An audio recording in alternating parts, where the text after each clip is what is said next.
Dinarayan ng mga turista ang Silay ancestral houses dito sa Negros Occidental. Maliban kasi sa makasaysayan ng mga ito, kakaiba rin ang mga disenyo at mga detalye.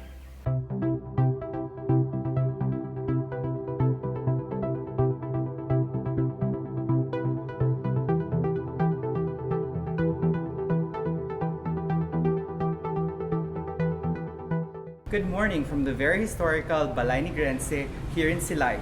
We are here today with the Silay City Tourism Officer, Mr. Pasete. Hello. Morning po. Morning.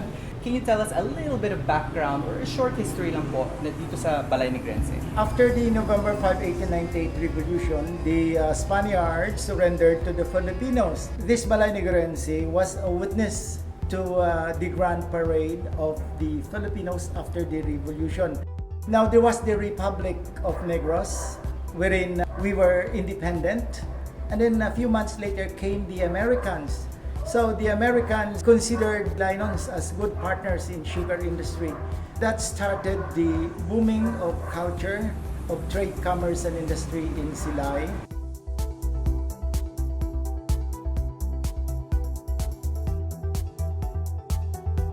The sugarcane planters or the hacendados constructed houses here in the poblacion, and then of course they patterned the designs from the famous Art Deco and Art Nouveau of the French. Here in Silay, the National Historical Institute has identified 29 ancestral houses which are architectural landmarks. 29, that's That's a lot. a lot. Yes. Just here in Tapos, the lahat sa street With na to. 11 markers from the National Historical Commission. At ano pa bang makikita sa mga houses?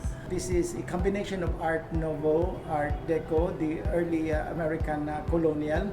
And if you have noted, our calados here have Chinese designs because at the end of the century, the Chinese artisans were here to help. Even our church, San Diego Pro Cathedral, and most of the mansions of the hacendados here in Silay, they have been assisted by Chinese artisans.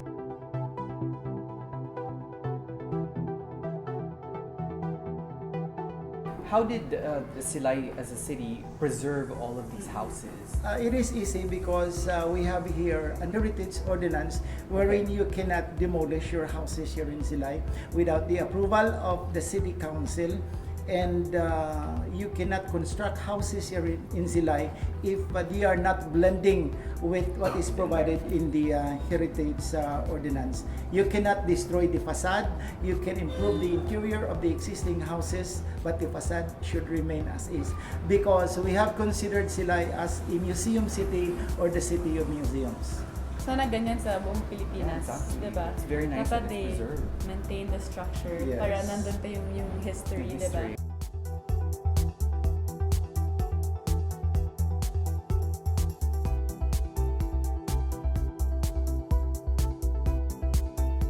We're having all this because Silay is the Paris of Negros. So we have preserved our arts, our culture, our dances, our songs, and even our food. So every time you go to Silay, you have to remember that you are in the Paris of Negros. But now, the Department of Tourism has tagged Silay as the seat of arts, culture, and ecotourism in Negros Island region. So who owns the houses ba? Yung Yeah, this house is owned by Victor Gaston. The other houses which we're going to visit, they are owned by the Ofilenias, by the Halandones, by the Luxins, by the Aranetas. The prominent people of Iloilo, when they migrated here, they constructed mansions here in Silay as a proof that sugar industry was really at its best. So, sa tingin niyo po, this is the way, since you're preserving the houses, this is the way that you attract tourists to come visit the region? Yes, we are attracting tourists here because number one, we are promoting architectural tourism or architourism. People come here not because we have best food, we have environment, but they want to learn from what we have established in our ancestral houses.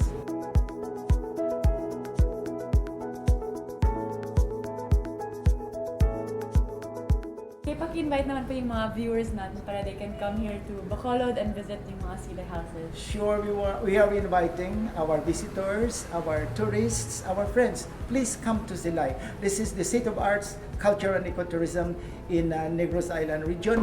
And if you are here, you will enjoy our ecotourism, you will enjoy our steam locomotives, our food, our traditional songs and dances, and above all, you will enjoy the hospitality of the Silaynons. Mabuhay, Uswag Silay! Thank you. Thank you very much.